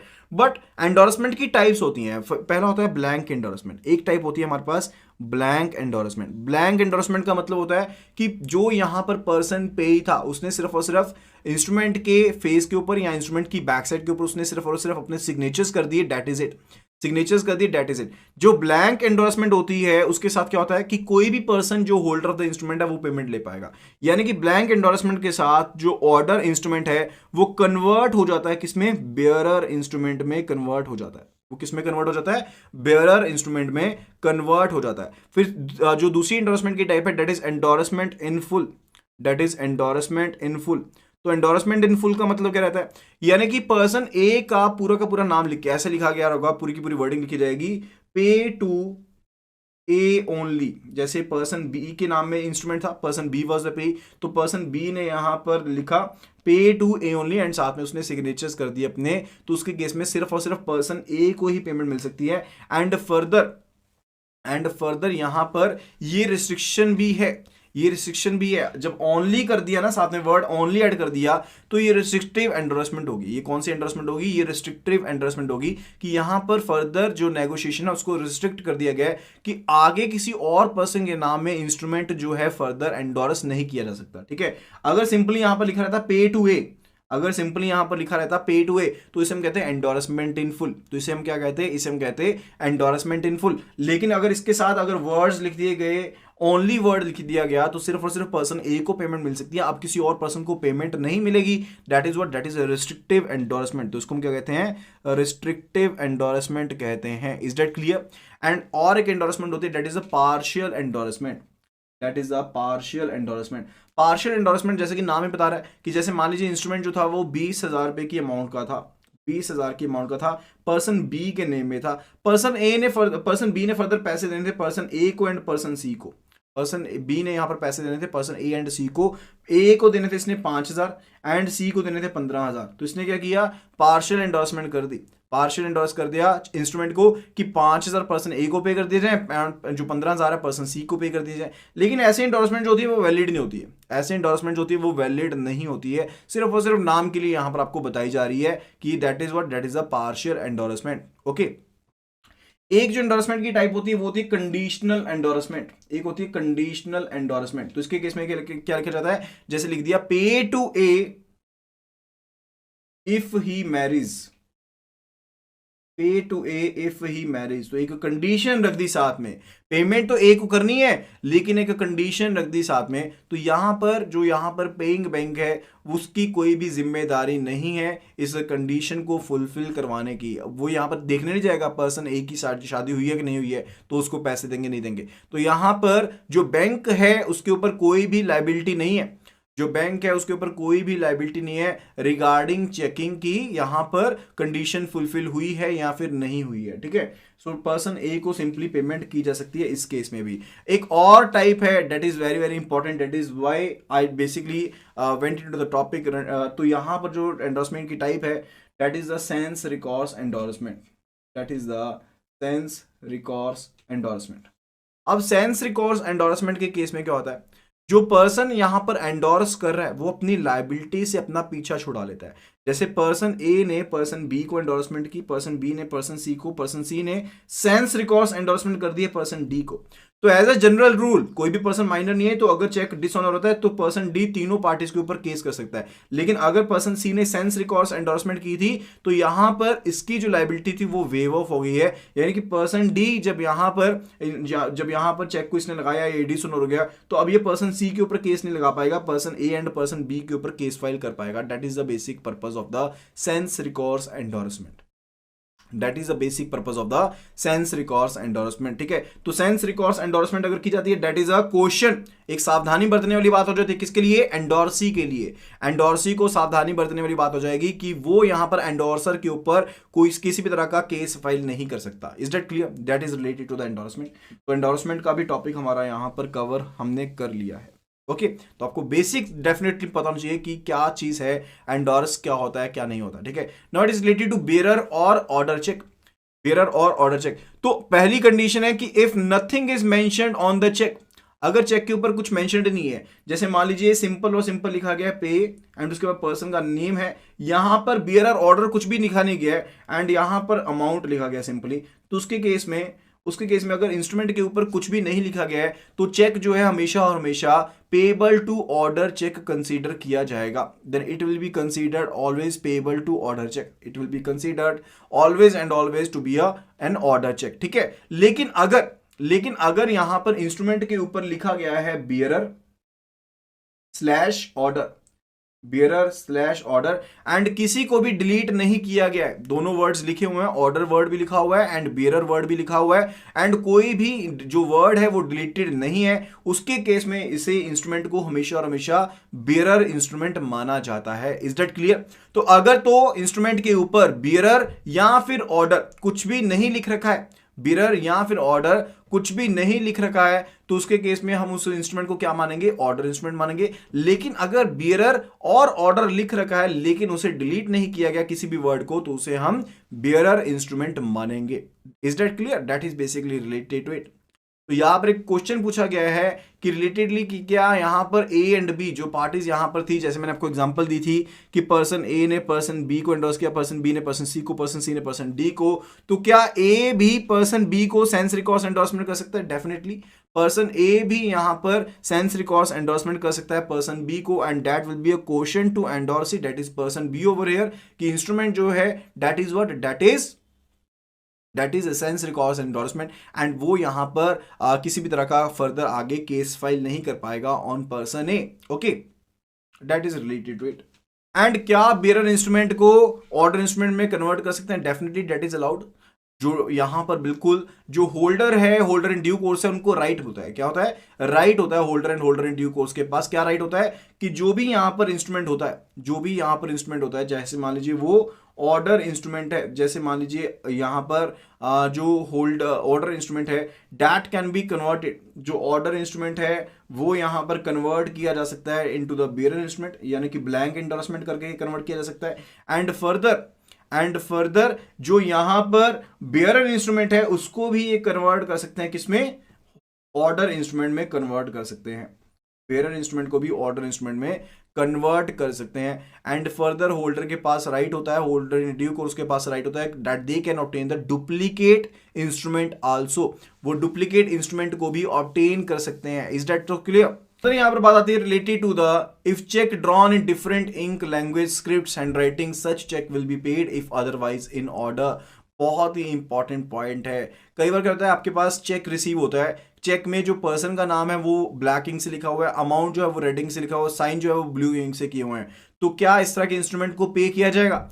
Definitely this type of instrument is to be paid. Even अगर डिफरेंट हैंड राइटिंग में भी चीजें भरी गई हैं तब भी इंस्ट्रूमेंट को यहां पर पे किया जाएगा इफ अदरवाइज जो चेक है वो इन ऑर्डर है, इफ अदरवाइज इन ऑर्डर जो चेक है वो इन ऑर्डर है, लेकिन सिग्नेचर्स जो हैं वो यहां पर मैच करने चाहिए प्रॉपरली। सिग्नेचर्स फोर्ज हैं तो यहां पर बैंक के ऊपर जिम्मेदारी रहेगी, अगर सिग्नेचर्स फोर्ज नहीं है तो बैंक के ऊपर जिम्मेदारी नहीं है, चाहे इंक डिफरेंट है, चाहे हैंड राइटिंग डिफरेंट है, तो उसमें बैंक के ऊपर कोई भी लायबिलिटी नहीं पड़ेगी। Then it is a case of the dates in cheque. तो यहां पर चेक के केस में डिफरेंट डेट्स होती हैं। कैसी कैसी डेट्स होती हैं? One, it is a date undated cheque, it is antedated cheque, it is post dated cheque. तो इन सभी के बारे में हम यहां पर डिस्कस करने वाले हैं। तो अगर तो चेक के ऊपर अनडेटेड है, यानी कि चेक के ऊपर कोई इंस्ट्रूमेंट के ऊपर डेट डाली नहीं गई है, तो दैट मींस व्हाट कि वो एक इनकोहेट इंस्ट्रूमेंट है, यानी कि इनकम्प्लीट इंस्ट्रूमेंट है। इनकम्प्लीट इंस्ट्रूमेंट्स को किसमें डिफाइन किया जाता है? इनकम्प्लीट इंस्ट्रूमेंट को डिफाइन किया जाता है under the section 20 of the negotiable instrument act. तो अनडेटेड चेक है, तो इनकम्प्लीट चेक है, तो उसे वापस कर दिया जाएगा। And further cheques bearing a date on holiday, तो अगर किसी चेक के ऊपर हॉलीडे की डेट डाली गई है, यानी कि जिस दिन छुट्टी है उस दिन की डेट डाली गई है, तो वो चेक भी पे किया जा सकता है। चेक की जो वैलिडिटी है that is for 3 months. Previously जो चेक होता था उसकी वैलिडिटी 6 महीने की होती थी, लेकिन रिजर्व बैंक ऑफ इंडिया ने section 35A of the banking regulation act के तहत अपनी पावर्स को इस्तेमाल करते हुए जो जनरल डायरेक्शंस दी उसमें जो चेक की वैलिडिटी थी उसे 6 महीने से 3 महीने कर दिया। And for the cheque bearing impossible date, तो अगर चेक के ऊपर कोई डेट लिखी गई है, जैसे मान लीजिए इफ 29 फरवरी 2019 इज मेंशन, तो आपके पास एक पर्सन यहां पर पेमेंट लेने के लिए पहुंचा एंड चेक के ऊपर जो इंस्ट्रूमेंट के ऊपर डेट डाली गई है that is mention to be 31st of November 2021। Cheque के ऊपर डेट डाली है 31st ऑफ नवंबर 2021। सो इस तरह के चेक को हम क्या कहेंगे? इस तरह के चेक को हम क्या कहेंगे कि आज की तारीख में अगर डेट है हमारे पास, कितनी डेट है आज की तारीख में? अगर डेट है हमारे पास, let us suppose it is 29th, ठीक है, मान लो 29 तारीख है अगर हम, ठीक है, तो उसके केस में हम क्या कहेंगे? इस तरह का जो चेक ड्रॉ किया जाएगा उसे हम क्या कहेंगे? That would B post dated check. ठीक है, तो आज तो वैसे 30th है, लेकिन इन केस आपको जनरल वैसे आपको एग्जांपल दे रहा हूं, मान लीजिए अगर आज 29 तारीख है, कुछ भी तारीख है, 29 नवंबर भी है इवन अगर, ठीक है, तो उसके केस में हम चेक को क्या कहेंगे? पोस्ट डेटेड चेक कहेंगे, यानी कि आगे की तारीख चेक में डाली गई है, यानी कि आगे की जो डेट है वो यहां पर चेक की डाली गई है। एंड फर्दर इट में भी द केस कि यहां पर जो चेक लेने के लिए पर्सन है वो 30 नवंबर को आपके पास आ गया पेमेंट लेने के लिए, तो क्या उसको पेमेंट कर दी जाएगी? Yes, the person will be paid on 30th of the November. And that is the standard rule related to it कि अगर कोई इम्पॉसिबल डेट ड्रॉ की गई है, तो उससे पहले जो कोई भी तारीख बनती है उस दिन को पेमेंट कर दी जाएगी, यानी कि 31st of November is impossible date, तो इंस्ट्रूमेंट को 30 नवंबर को पे किया जा सकता है। Okay, then it is a antedated cheque. Antedated cheque क्या रहता है कि आज की तारीख है हमारे पास 30 अक्टूबर, हमारे पास जो डेट है आज की डेट में दैट इज 30th अक्टूबर की डेट है। एंड जो फर्दर इंस्ट्रूमेंट ड्रॉ किया गया है दैट इज उसके ऊपर जो डेट डाल दी, लेट अस सपोज उसके ऊपर डेट डाल दी है इन्होंने 1 सितंबर 1 सितंबर डेट डाल दी है, सो आज की डेट के पहले की डेट डाल दी है, that is set to be what, that is set to be the antedated cheque. And antedated cheque भी वैलिड चेक होता है, and the validity of the instrument will be from the date of the instrument. तो validity जो रहेगी instrument की will be from the date of the instrument, यानी कि 1 सितंबर से ही यहां पर जो इंस्ट्रूमेंट है उसकी वैलिडिटी स्टार्ट हो जाएगी। Is that clear? Is that clear? And further it is related to stale cheque. अगर इंस्ट्रूमेंट की वैलिडिटी एक्सपायर हो चुकी है, अगर इंस्ट्रूमेंट की वैलिडिटी एक्सपायर हो चुकी है, that would be what, that would be the stale cheque, that would be the stale cheque. Is that clear? तो अगर इंस्ट्रूमेंट की वैलिडिटी एक्सपायर होगी तो उसे हम क्या कहेंगे, उसे हम स्टेल चेक कहेंगे, यानी कि जो चेक जो है वो खत्म हो चुका है, that would be the stale cheque. Okay. Legal amount is the amount जो आप लीगली लेने के हकदार थे। जैसे मैंने आपको बताया कि होल्डर, तो यहां पर एक क्वेश्चन पूछा गया है कि लीगल अमाउंट क्या रहता है। होल्डर एंड जो होल्डर इन ड्यू कोर्स है, होल्डर इन ड्यू कोर्स है, इनके पास राइट रहता है कि एक इनकोहेट इंस्ट्रूमेंट जो है, एक इनकोहेट इंस्ट्रूमेंट जो है ये उसे कंप्लीट कर सकते हैं, यानी कि उसको फिल इन कर सकते हैं। मान लीजिए अमाउंट का सेक्शन इनकम यहां पर इनकोहेट था, यानी कि इनकम्प्लीटेड था, यानी कि ना इन वर्ड्स लिखा गया था ना इन फिगर्स लिखा गया था। तो यहां पर holder and holder in due course के पास ये राइट है कि ये यहां पर उस इनकम्प्लीट इंस्ट्रूमेंट को भर सकते हैं, उसको फिल कर सकते हैं, लेकिन ये वो लीगल अमाउंट ही इसमें लिखेंगे। ऐसा नहीं है कि इनको चेक दे दिया कुछ भी अमाउंट इसमें लिख लेंगे, तो ये सिर्फ और सिर्फ एक लीगल अमाउंट ही यहां पर इसके अंदर लिख सकते हैं, इसके अंदर लिख सकते हैं। That is the case related to it, that is the case related to it, यानी कि वो अमाउंट जो ये लीगली लेने के हकदार हैं वही यहां पर रख सकते हैं। Is that clear? Okay. After that it is what, कि जो यहाँ पर स्टेल चेक है इसको हम रीवैलिडेट कर सकते हैं, यानी कि जिसकी वैलिडिटी खत्म हो गई थी उस चेक को यहाँ पर जो डेट के ऊपर रीवैलिडेशन जो है उसकी सिग्नेचर्स करके नई डेट डाल करके उसको रीवैलिडेट किया जा सकता है। एंड फर्दर रीवैलिडिटी चेक की जो वैलिडिटी है that will start from the date of the revalidation, that will start from the date of revalidation. Language है सेंस रिकॉर्स एंडोर्समेंट की, दैट इज टोटली सेपरेट। जो लैंग्वेज रहेगी वो डिफरेंट रहती है, जैसे हम सिंपली लिखते हैं ना पे टू पर्सन बी, ऐसा नहीं रहेगा, पे सेंस रिकॉर्ड्स टू बी, ऐसा कुछ लैंग्वेज उसमें रहने वाला है एंडोर्समेंट का। तो उसके केस में लैंग्वेज डिफरेंट रहेगी, तो उससे आपकी पहचान हो जाएगी कि ये सेंस रिकॉर्ड्स एंडोर्समेंट है। Then further it is related to post dated cheque. Post dated cheque का मतलब क्या, जैसे आप कस्टमर से एज अ सिक्योरिटी यहाँ पर आप चेक लेते हैं, एंड मान लीजिए किसी पर्सन से आपने पेमेंट लेनी है, लेकिन 1 महीने के बाद वो कहता है कि पेमेंट आप चेक लगा देना लेकिन 1 महीने के बाद लगाना। जैसे पर्सन ए ने पर्सन बी को सामान दिया, पर्सन बी कहता है कि मैं तुम्हें चेक अभी की अभी दे देता हूँ, लेकिन उसमें जो तारीख है ना वो मैंने 1 महीने के बाद की डाली है, क्योंकि अभी मेरे अकाउंट में पैसा नहीं है, तुम 1 महीने के बाद चेक लगा देना, ठीक है। तो पर्सन ए जो है यहाँ पर उसके पास इंस्ट्रूमेंट तो आ गया, उसके पास पोजेशन तो आ गया इंस्ट्रूमेंट का, लेकिन अभी वो चेक को लगा नहीं सकता। वो चेक को जब आने वाली फ्यूचर डेट आ जाएगी तभी वो चेक को यहाँ पर लगा सकता है, एंड तभी उसको इनकैश कर सकता है। Is that clear? That is what basically that is the post dated cheque, and they ये वैलिड चेक होते हैं, and in the form of usance bill of exchange होते हैं। अब यूसेंस क्या रहता है कि आपके पास आज की डेट में आप इस इंस्ट्रूमेंट को नहीं लगा सकते, लेकिन आप एक फ्यूचर डेट में इस इंस्ट्रूमेंट की पेमेंट ले पाएंगे, that is a usance instrument. Okay. Then it is a Negotiable Instrument Act 1881 based on the law relating to payment of a customer's check by a banker and the protection available to a banker. तो यहाँ पर paying bank के related यहाँ पर कुछ एक कानून बनाए गए हैं कि पेइंग बैंकर को यहाँ पर कौन कौन से सेक्शंस के अंदर प्रोटेक्शन मिलती है, उनके बारे में हम यहाँ पर डिस्कस करने वाले हैं। तो ये सेक्शंस जो हाईलाइटेड है in the red ink, these are basically related कि जहाँ पर पेइंग बैंकर को प्रोटेक्शन मिलती है। इनको तो आपने याद रख लेना है, इनको तो आपने याद रख लेना है। And further it is basically related to section 10, जो सेक्शन 10 है यहाँ पर पेमेंट इन ड्यू कोर्स से रिलेटेड, सेक्शन 85, 85A, सेक्शन 89, सेक्शन 128, यहाँ पर जो पेइंग बैंकर है उनको प्रोटेक्शन मिलती है, जो पेइंग बैंकर है उनको प्रोटेक्शन मिलती है। The drawee of a cheque having sufficient funds of the drawer in his hands properly applicable to the payment of such check must be paid when the check is duly required to do so।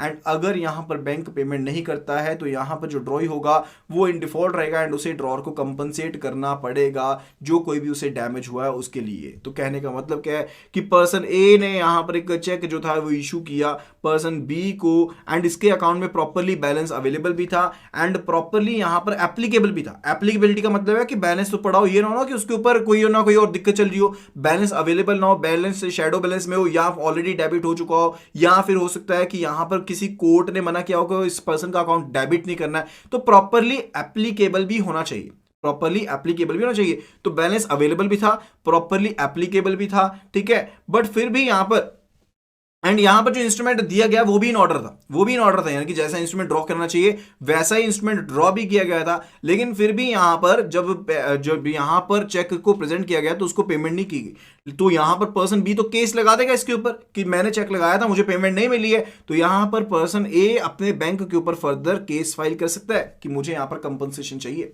कि मुझे यहां पर compensation चाहिए, मुझे loss हुआ है, या फिर अदरवाइज भी तो लॉस हो सकता है ना, हो सकता है कि इसका सामान आना था, चेक क्लियर ही नहीं हुआ, ठीक है, तो वो भी लॉस हो सकता है। ऐसे लॉस के केस में भी यहां पर इसे कंपनसेट करना पड़ेगा, ऐसे केस के केस में भी जो पेइंग बैंक है उसे कंपनसेट करना पड़ेगा। यानी कि अगर चेक जो है अदरवाइज इन ऑर्डर है, अगर जो चेक है वो अदरवाइज इन ऑर्डर है एंड फिर भी यहां पर चेक को पेमेंट नहीं की गई, बैलेंस भी मेंटेन्ड है, सब कुछ चीजें अवेलेबल है, फिर भी पेमेंट नहीं की गई, तो यहां पर जो बैंक है, यहां पर जो बैंक है उसे इसका खामियाजा भुगतना पड़ेगा। Okay, first of all it is related to what, first of all it is related to section 31, उसी चीज के बारे में बात करने वाले हैं, that is related to statutory obligation to honour customers check.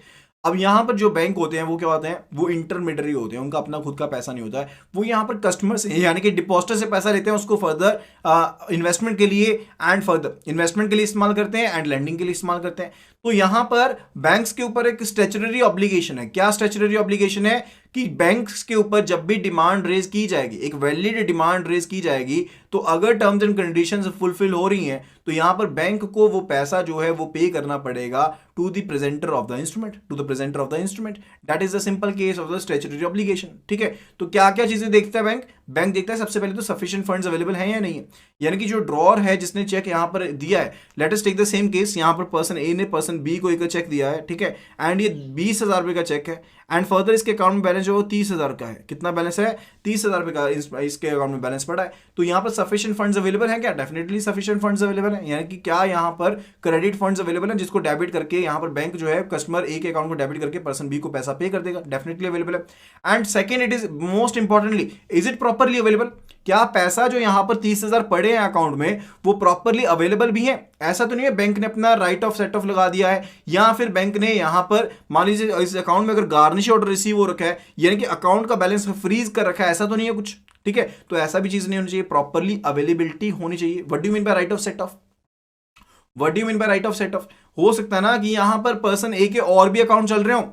Right of set of क्या रहता है, यहां पर मान लीजिए पर्सन ए का एक करंट अकाउंट है, एक यहां पर इसका सीसी लिमिट है एंड यहां पर एक इसका टर्म लोन अकाउंट है, ठीक है। इसके डिफरेंट डिफरेंट अकाउंट है, करंट अकाउंट, सीसी यानी कि cash credit account and term loan account है, ठीक है। एंड यहां पर करंट अकाउंट में इसका बैलेंस जो था वो 50,000 का पड़ा था, सीसी में इसका जो यहां पर ओवरड्रॉन बैलेंस है दैट इज 20,000, जो कि ड्यू अमाउंट है वो 20,000 का ड्यू अमाउंट है over and above the sanction limit, ठीक है।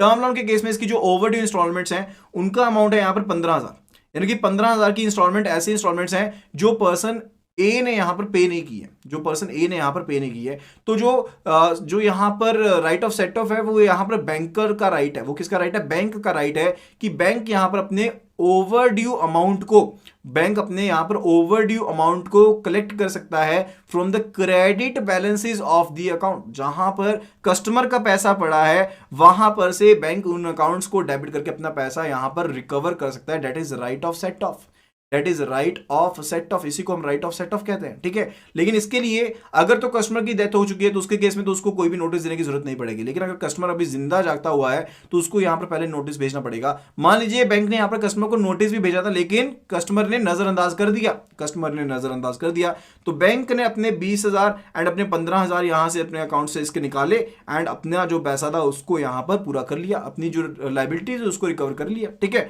तो यहां पर इसके बाद इसके अकाउंट में बैलेंस कितना बचेगा, कस्टमर के अकॉर्डिंग उसका बैलेंस कितना है 50,000 है, लेकिन अब इसका बैलेंस कितना रह गया, एक्चुअल में 15,000 रुपए बैलेंस रह गया। कितना बैलेंस रह गया, 15,000 रुपए बैलेंस रह गया, लेकिन यहां पर अभी अकाउंट में डेबिट नहीं किया, लेकिन बैंक यहां पर नोटिस निकाल चुका है। जब बैंक के पास चेक आया, कस्टमर ने एक चेक भेजा जिसका अमाउंट कितना था, दैट अमाउंट वाज 45,000, 45,000 रुपए का चेक यहां पर भेज दिया, तो क्या बैंक उसे पास कर देगा, बैंक उसे पास नहीं करेगा।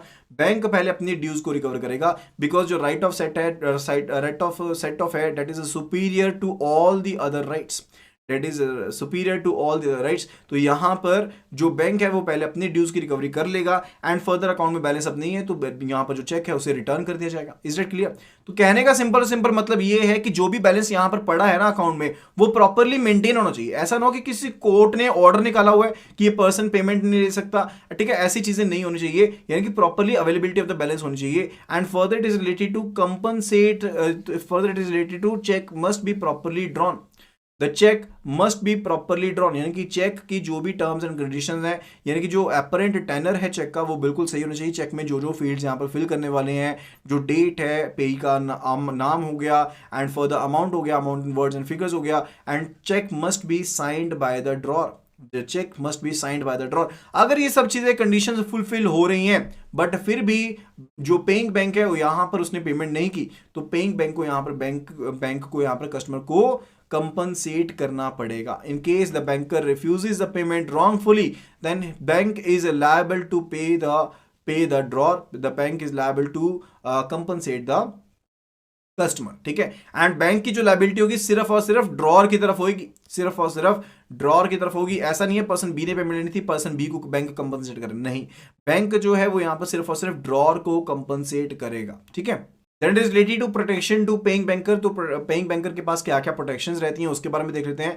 सो मेन फैक्टर जो यहां पर प्रोटेक्शन का है, first of all it is related to payment in due course, section 10।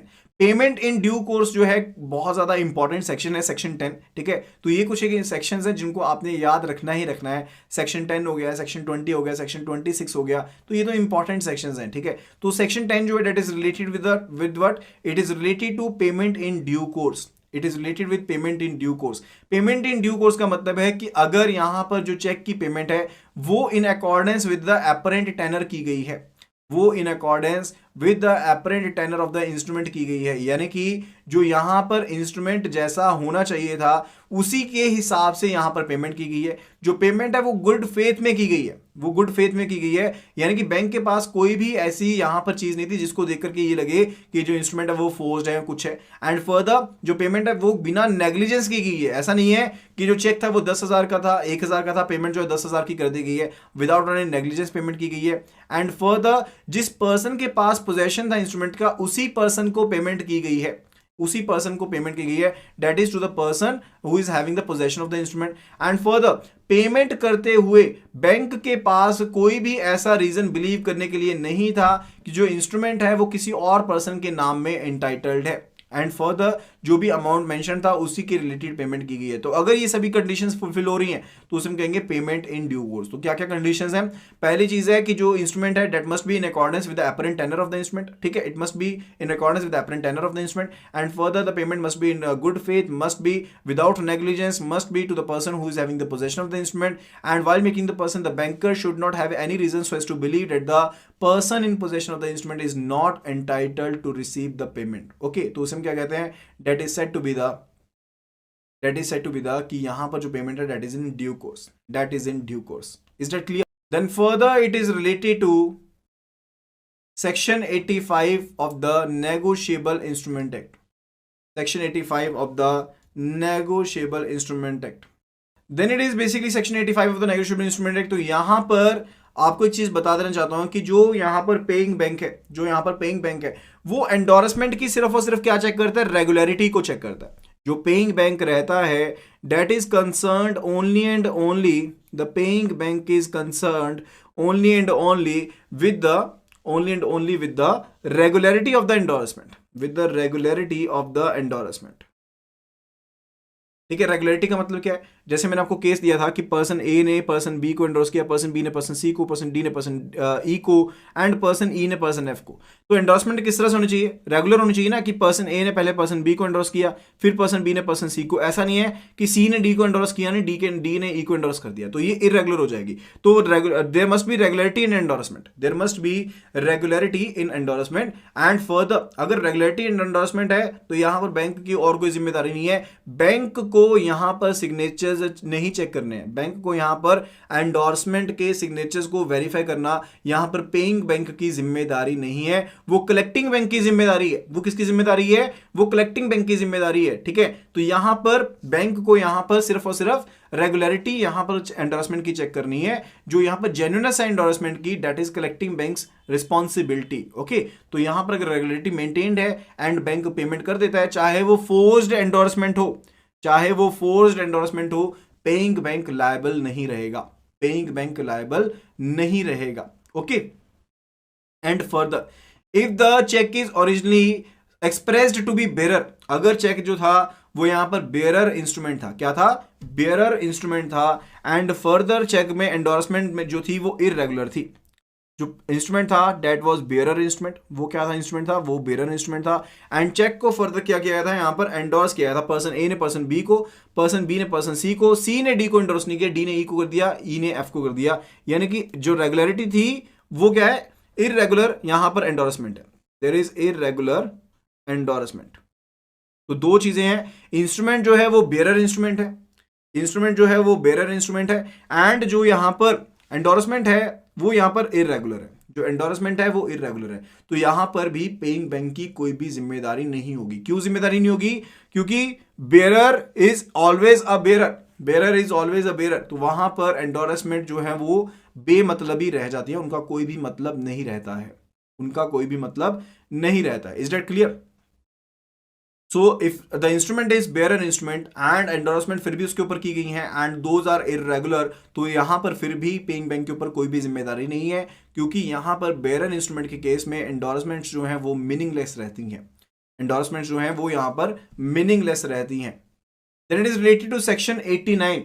Section 89 is basically related with the payment of the instrument where the alteration is not apparently visible, where the payment where the alteration is not apparently visible। तो ऐसा भी हो सकता है ना कि check में ऑल्टरेशंस की गई हैं, चेक में कुछ ना कुछ छेड़छाड़ की गई है, लेकिन चेक को जब नेकेड आइज से देखा जा रहा है तो वहां पर कुछ भी ऑल्टरेशंस विजिबल नहीं है। तो अगर ऐसा केस है उसके केस में भी यहां पर पेइंग बैंक को क्या मिलती है? प्रोटेक्शन मिलती है, ठीक है। तो the alterations which are not apparently visible, which are not apparently visible, in that case also the paying bank gets द paying bank gets the protection, the paying bank gets the protection। Is that clear? And further it is related to the liability of a paying banker when customers signatures on the check is forged, when the customer's signatures on the check is forged। So liability of the paying banker when the customer's signatures on the check is forged, that is covered under section 128। Okay, तो यहां पर देखिए जो cross किया गया check को, crossing का मतलब क्या रहता है? जैसे इंस्ट्रूमेंट है ना यहाँ पर, तो क्रॉसिंग हमारे पास दो तरह की रहती है, एक रहती है जनरल क्रॉसिंग और एक रहती है स्पेशल क्रॉसिंग। तो यहाँ पर जैसे मान लीजिए क्रॉस किया गया इंस्ट्रूमेंट को, तो उसके केस में जो इंस्ट्रूमेंट है वो ओवर द काउंटर पेमेंट नहीं दी जाएगी, यानी कि जो भी पर्सन पेई है, पेई पर्सन को यहाँ पर ओवर द काउंटर पेमेंट नहीं मिलेगी, कैश पेमेंट नहीं मिलेगी काउंटर के ऊपर, उसके अकाउंट में ही पैसा जाएगा, उसके अकाउंट में ही ये चेक जो है वो क्रेडिट किया जाएगा। Is that clear? वो चीज रहती है। ओके, एंड मान लीजिए यहां पर जो चेक था वो यहां पर प्रेजेंट किया गया, वो यहां पर जो चेक था वो यहां पर प्रेजेंट किया गया for a cross cheque, if the payment is in due course the paying bank gets the protection. अगर यहां पर क्रॉस चेक के लिए पेमेंट जो की गई है एंड तो वहां पर बेसिकली जो पेइंग बैंक है उसे प्रोटेक्शन मिलती है। एंड फर्दर लेकिन अगर यहां पर जो कस्टमर के सिग्नेचर्स हैं उनको ही फोर्ज कर दिया गया, यानी कि जो सिग्नेचर्स थे यहां पर कस्टमर के, उनकी फॉर्जिंग कर दी गई, उनको ही फोर्ज कर दिया गया, तो यहां पर पेइंग बैंक को कोई भी प्रोटेक्शन नहीं है, पेइंग बैंक को कोई भी प्रोटेक्शन नहीं है। क्यों प्रोटेक्शन नहीं है? क्योंकि यहां पर देखिए कस्टमर का अकाउंट हम तभी डेबिट कर सकते हैं अगर वो हमें मैंडेट देता है, एंड वो मैंडेट उसके सिग्नेचर्स के थ्रू वेरीफाई होता है, क्योंकि बैंक के पास सिग्नेचर्स की कॉपी मेंटेन्ड है। तो यहां पर उन सिग्नेचर्स के थ्रू ही हम यहां पर वेरीफाई करते हैं कि कस्टमर ने यहां पर अपने अकाउंट को क्या करना चाहता है, वो डेबिट करवाना चाहता है। लेकिन अगर सिग्नेचर्स ही फोर्ज्ड हैं तो उसने मैंडेट दिया ही नहीं, जब मैंडेट नहीं दिया तो आपके पास कोई भी राइट नहीं है कि आप यहां पर कस्टमर का अकाउंट डेबिट करें। So the bank would be liable, so the bank would be liable. Even अगर सिग्नेचर्स मैच भी करते हैं, इवन अगर सिग्नेचर्स मैच भी करते हैं, देखने को हूबहू भी लग रहे हैं, बट स्टिल अगर सिग्नेचर कस्टमर ने नहीं किया एंड फोरेंसिक्स में ये पता चलता है कि कस्टमर ने सिग्नेचर नहीं किया है, तो बैंक की लायबिलिटी रहेगी, यहां पर बैंक को ही पैसा उसका पे करना पड़ेगा, बैंक के ऊपर वो लायबिलिटी बनी रहेगी। Is that clear? Okay, so that is the simple case. And even अगर हमारे पास जॉइंट अकाउंट का केस है, अगर हमारे पास जॉइंट अकाउंट का केस है, लेट अस से कि पर्सन ए एंड बी का जॉइंट अकाउंट है एंड यहाँ पर पर्सन ए के साइन बिल्कुल सही है, पर्सन बी के साइन जो है वो यहाँ पर फोर्ज्ड हैं, तो उसके केस में बैंक की लायबिलिटी रहेगी या नहीं रहेगी? तो उसके केस में यहाँ पर बैंक की लायबिलिटी रहेगी या नहीं रहेगी? जल्दी से जल्दी आपको इसका आंसर कर देना है. Kindly do answer eight the earliest. तो क्या इस केस में बैंक की लायबिलिटी रहने वाली है या फिर नहीं रहने वाली है? पर्सन ए एंड बी जो है वो यहाँ पर ज्वाइंट अकाउंट होल्डर है. पर्सन ए के जो सिग्नेचर्स है वो बिल्कुल सही है, पर्सन बी के जो सिग्नेचर्स हैं वो यहाँ पर फोर्ज्ड हैं. तो क्या इस केस में बैंक की लायबिलिटी रहेगी या नहीं रहेगी? ज्वाइंट अकाउंट है यहाँ पर. जल्दी से जल्दी आंसर कीजिएगा. Kindly please do answer it at the earliest. तो आपको बता देना चाहता हूं कि यहां पर ज्वाइंट अकाउंट है, तो ज्वाइंट अकाउंट में मैंडेट तो ज्वाइंटली देना पड़ता है ना, तो मैंडेट तो यहां पर भी कंप्लीट नहीं हुआ, तो मैंडेट तो यहां पर भी कंप्लीट नहीं हुआ, तो डेफिनेटली बैंक की जिम्मेदारी रहेगी, बैंक की जिम्मेदारी यहां पर भी रहने वाली है. एपरेंट टेनर का यहां पर एक मीनिंग पूछा गया है. एपरेंट टेनर का मतलब रहता है कि जैसा यहां पर इंस्ट्रूमेंट में बताया गया है होना चाहिए उसी के हिसाब से इंस्ट्रूमेंट को फिल इन किया गया है, उसी हिसाब से यहां पर पेमेंट की गई है. यानी कि अगर ऑर्डर चेक था तो ऑर्डर की तरह से पेमेंट की गई है, अगर बेरर चेक था तो उन कंडीशंस को देखते हुए पेमेंट की गई है, अगर अकाउंट भी था तो उस हिसाब से पेमेंट की गई है. That is basically related to the apparent tenor. That is basically related to the apparent tenor of the instrument. Okay, further since the relationship between, जैसे मैंने आपको बताया कि जो रिलेशनशिप है यहां पर वो क्या है, बेसिकली यहां पर बैंक का डेप्टर क्रेडिटर का रिलेशनशिप है ना, तो बैंक तो यहां पर डेप्टर है एंड कस्टमर क्या है यहाँ पर क्रेडिटर है, तो यहां पर कस्टमर यहां पर क्रेडिटर है, तो आपके पास कस्टमर के अकाउंट को डेबिट करने का राइट तभी मिलेगा अगर उसने मैंडेट दिया है. अगर मैंडेट ही सही नहीं है यानी कि फोर्ज्ड है, तो यहाँ पर मैंडेट भी सही नहीं है, तो एंड यहाँ पर आप उसके केस में लायबल रहेंगे, यानी कि पेइंग बैंक यहाँ पर लायबल रहेगा. इंस्ट्रूमेंट्स को हम ऑलरेडी हम कवर अप कर चुके हैं, इन इंस्ट्रूमेंट्स के बारे में हम ऑलरेडी कवर कर चुके हैं. That is section 89. मैंने आपको बताया था कि यहाँ पर पेइंग बैंकर को प्रोटेक्शन मिलती है. यहाँ पर अगर कोई मटेरियली ऑल्टरेशन है लेकिन वो विजिबल नहीं है, तो उसके केस में यहां पर बैंक को प्रोटेक्शन मिलती है. अदरवाइज अगर पेमेंट जो है वो in accordance with the tenor of the instrument की गई है. एंड फर्दर सेक्शन 10 जो है वो अगर पेमेंट इन ड्यू कोर्स है तो यहां पर पेइंग बैंक को प्रोटेक्शन मिलती है. सेक्शन 31 जो है वो यहां पर ऑब्लिगेशन को बताता है, एक स्ट्रेचररी ऑब्लिगेशन को बताता है. हम ऑलरेडी इस सेक्शन को कवर यहां पर कर चुके हैं. Then it is related to cheque truncation. check truncation. So truncation is the process of stopping the flow of the physical check issued by the drawer. यानी कि जो कोई भी फिजिकल चेक ड्रॉ किया जाता है उसको फर्दर क्लियरिंग हाउस में लगाया जाता है, तो वहां पर अब फिजिकल चेक की मूवमेंट नहीं होती है, वहां पर एक इलेक्ट्रॉनिक इमेज की मूवमेंट होती है, यानी कि इलेक्ट्रॉनिकली चेक को कैप्चर कर लेते हैं एंड फर्दर अब वो डाटा फर्दर आगे क्या होता है, ट्रांसमिट होता है to the drawee branch through the clearing house. तो यहां पर जो भी रेलेवेंट इंफॉर्मेशन उसके ऊपर चाहिए, माइकर है जैसे कि मैग्नेटिक इंक करेक्टर रिकॉग्निशन है, बैंड हो गया, डेट ऑफ प्रेजेंटेशन होगी, प्रेजेंटिंग बैंक हो गया, वो सभी डिटेल जो भी रिक्वायर्ड है चेक के ऊपर रहेंगी, उन सभी को यहां पर से नोट कर लिया जाता है एंड इलेक्ट्रॉनिकली ट्रांसमिट किया जाता है. चेक ट्रंकेशन का मतलब क्या है कि चेक की फिजिकल मूवमेंट को रोक दिया गया, चेक फिजिकली अब अक्रॉस द यहां पर ब्रांचेस मूव नहीं करेगा, सिर्फ और सिर्फ एक्सेप्शनल केसेस में यहां पर क्लियरिंग पर्पसेस के लिए जो चेक है उसकी फिजिकल मूवमेंट होगी. इसके साथ अल्टीमेटली हुआ क्या कि जो यहां पर एसोसिएटेड कॉस्ट थी चेक को मूवमेंट को लेकर वो यहां पर खत्म हो गई.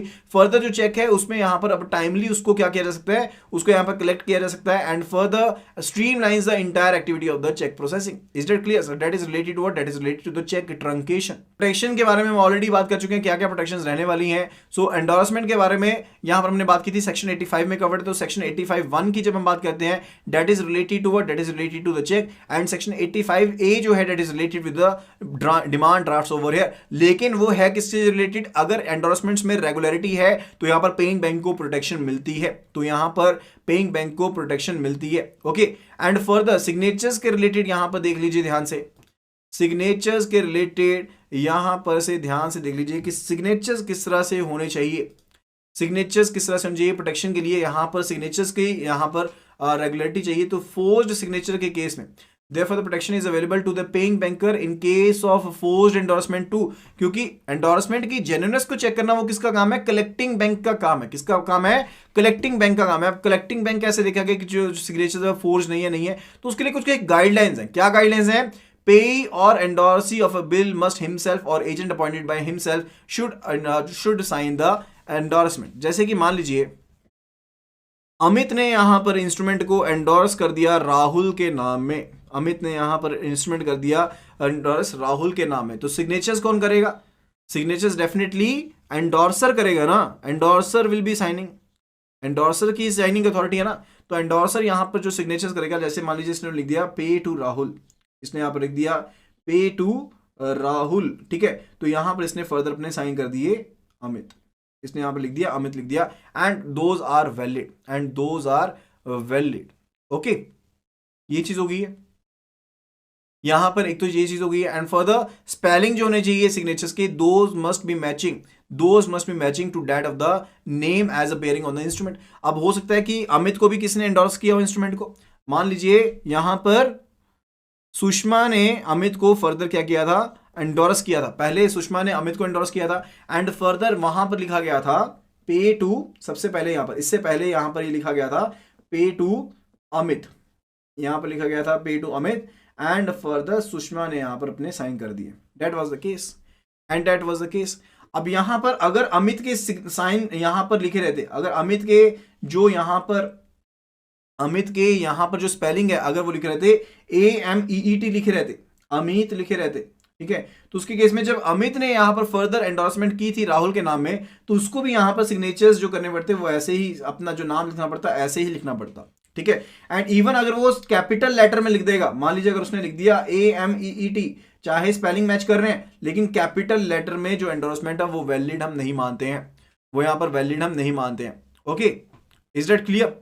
That is the related case over here, that is related to the rules related to the endorsement। तो क्या क्या रूल हमने पढ़े? फर्स्ट ऑफ ऑल जो पेई है वो खुद साइन करेगा, या फिर जो यहाँ पर एंडोर्स है वो खुद साइन करेगा, या उनके द्वारा अपॉइंटेड जो एजेंट है वो साइन करेगा यहाँ पर एंडोर्समेंट के लिए। जो एंडोर्समेंट है that should not be in capital letters, that should not be in capital letters if payable to two or more persons, if payable to two persons, both of them must endorse in their handwriting, both of them must be endorsing in their handwriting। what does it mean? if यहाँ पर instrument के ऊपर लिखा रहा था, अगर लिखा हुआ था pay to person A B, तो यहाँ पर ए एंड बी दोनों को एंडोर्समेंट करना पड़ेगा। मान लीजिए पर्सन ए एंड बी ने फर्दर एंडोर्समेंट करनी है पर्सन सी के नेम में, पर्सन ए एंड बी ने फर्दर एंडोर्समेंट करनी है पर्सन सी के नेम में, तो यहां पर पर्सन सी जब ये लिखेंगे ना फर्दर पे टू सी, तो यहां पर ए भी साइन करेगा एंड बी भी साइन करेगा, तब ये एंडोर्समेंट वैलिड मानी जाएगी,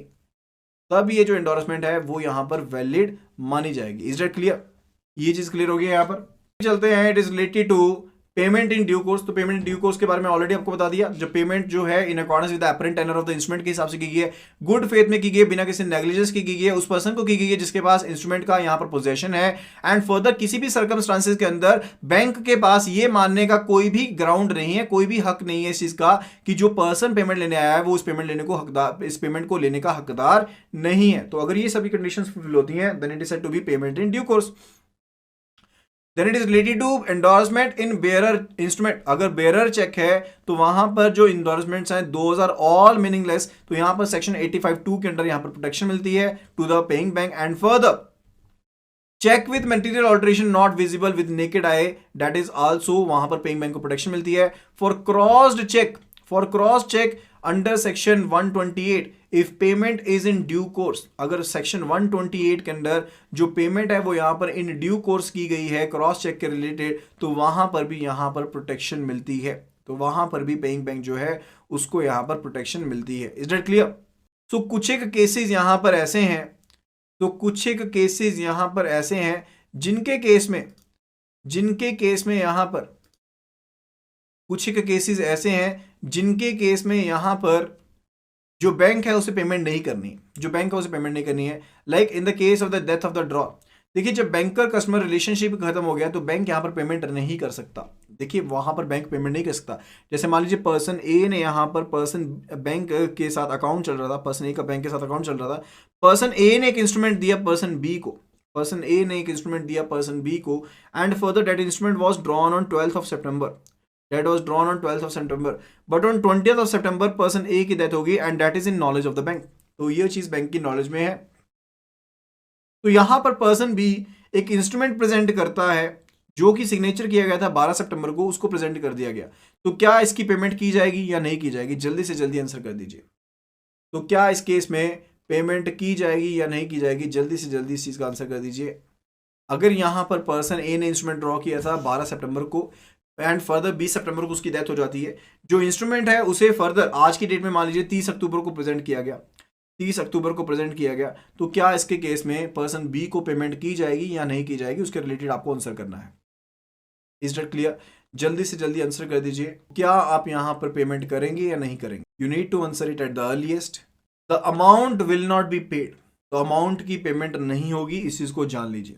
तो अगर पर्सन की डेथ हो चुकी है, चाहे इंस्ट्रूमेंट पहले ड्रॉ किया गया था, चाहे इंस्ट्रूमेंट पहले ड्रॉ किया गया था, बट फिर भी आप यहां पर उसके अकाउंट को अब डेबिट नहीं कर सकते, आप पेमेंट नहीं करेंगे, आप पेमेंट नहीं करेंगे। अगर यहां पर कस्टमर की डेथ हो चुकी है, इंडिविजुअल कस्टमर था, प्रोप्राइटरशिप अकाउंट था कस्टमर का, या फिर जॉइंट अकाउंट थे, या फिर एचयूएफ पार्टनरशिप फर्म का अकाउंट था, तो क्योंकि यहाँ पर कंट्रेक्चुअल रिलेशनशिप ही यहाँ पर खत्म हो गया है, तो आप यहाँ पर पेमेंट नहीं करेंगे, तो आप यहाँ पर पेमेंट नहीं करेंगे। Is that clear? अब उसके बाद बात आती है related to company in liquidation. Company in liquidation, तो अगर कंपनी ने लिक्विडेशन, देखिए अदरवाइज तो अगर कंपनी का अकाउंट चल रहा है, जैसे मान लीजिए एबीसी कंपनी थी यहाँ पर, एंड एबीसी कंपनी के D1 and D2 authorised directors थे, जिनके सिग्नेचर्स के साथ पेमेंट हो सकती थी। D1 की अगर डेथ हो भी जाती है एंड फर्दर इनकी डेथ से पहले इन्होंने साइन किया हुआ चेक प्रेजेंट होता है, तो उसके केस में पेमेंट की जाएगी, उसके केस में चेक पेमेंट की जाएगी, क्योंकि कंपनी का यहां पर क्या होता है, परपेचुअल सक्सेशन होता है, कंपनी चलती रहती है, कंपनी का है परपेचुअल सक्सेशन है, उसकी पेमेंट की जाएगी। लेकिन अगर यहां पर कंपनी जो है वो इन लिक्विडेशन है, अगर कंपनी जो है वो लिक्विडेशन में, कंपनी दिवालिया हो चुकी है, तो उसके लिक्विडेशन के केस में जो है, जो एसेट्स एंड लायबिलिटीज होते हैं ना कंपनी के, वो किसके पास होते हैं? ऑफिशियल लिक्विडेटर के पास आ जाते हैं। वो किसके पास आ जाते हैं? ऑफिशियल लिक्विडेटर की पावर में आ जाते हैं, तो वहां पर अकाउंट को डेबिट नहीं कर सकते।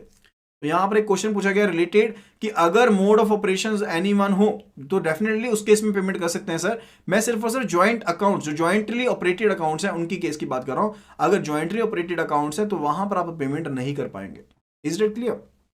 Okay, then it is related to insane customers. अगर जो कस्टमर है वो पागल हो गया है, इंसेन हो गया है, तो इंसैनिटी के साथ भी जो कंट्रेक्चुअल कैपेसिटी है वो खत्म हो जाती है। In case of insolvent drawer, when the customer is adjudicated insolvent, तो अगर यहां पर कस्टमर जो है उसे किसी कोर्ट के द्वारा इंसॉल्वेंट यानी कि दिवालिया घोषित कर दिया गया है, तो उसके जो भी बैलेंसेस हैं, उसके अकाउंट के जो भी बैलेंसेस हैं, those are now vested with the official receiver, यानी कि जो भी ऑफिशियल असाइनी है, जिसको उसके एसेट्स जो असाइन किए गए हैं, वो उनका हकदार है, वो उनका लेखा जोखा रखेगा। तो यहां पर इंसॉल्वेंट कस्टमर जो कि एडजुडिकेटेड है बाय द कोर्ट, तो वो भी यहां पर क्या नहीं कर पाएगा, उसके अकाउंट को भी आप डेबिट नहीं कर पाएंगे।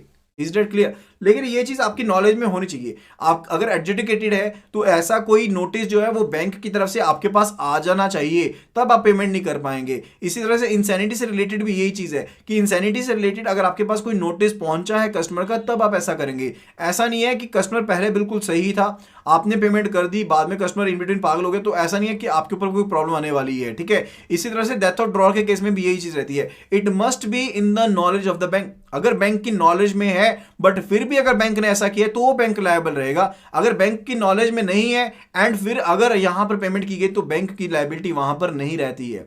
Then it is related to countermanding, यानी कि चेक की स्टॉप पेमेंट की गई है, तो वहां पर भी बैंक पेमेंट नहीं कर सकता। एंड और केसेस कौन से हो सकते हैं? अगर जहां पर चेक जो है पोस्ट डेटेड है, यानी कि जो चेक है उसके ऊपर 12 दिसंबर की डेट डाली गई है, एंड आज की डेट में मुझे चेक दे दिया, तो मैं 12 दिसंबर तक यहां पर चेक की पेमेंट नहीं ले सकता। ठीक है, तो that is basically related to it. तो यहां पर लीगैलिटी के हिसाब से अगर देखूं, तो मैं चेक का ऑनर कब बनूंगा? जब यहां पर मैं 12 दिसंबर को चेक की पेमेंट लेने जाऊंगा। ओके, तो that would be all related to today video. I hope कि आपको यहां पर ये वीडियो पसंद आई होगी। अगर आपको ये वीडियो पसंद है तो फटाफट से वीडियो को रेट कर देना। आउट ऑफ 10 कमेंट सेक्शन में आप कमेंट पास कर सकते हो, या फिर आप चैट बॉक्स में लिख सकते हो। एंड फर्दर आप हमारा कोर्स अभी के अभी ज्वाइन कर लीजिए, जिसमें आपको ऐसी ही अमेजिंग वीडियोस मिलने वाली हैं, ऐसी ही अमेजिंग क्वालिटी के साथ, ताकि आप अपना एग्जाम जो है वो पहली बार में क्लियर कर पाएं। तो आप हमारी एप्लीकेशन जो कि एंड्रॉइड यूजर्स के लिए अवेलेबल है in the name of IIBF learning centre, आप उसे डाउनलोड कर सकते हैं। And if you are iOS user, do download my institute application and use the organisation code GEGKT and start preparing for the same। Application का link आपको description box में मिल जाएगा। एंड फर्दर आप हमें व्हाट्सएप कर सकते हैं हमारा चैनल ज्वाइन करने के लिए। व्हाट्सएप करना है टू द नंबर 9646900030 के ऊपर, and we will be sharing all the links to you and free PDFs to you. So thank you so much and see you again in the next video.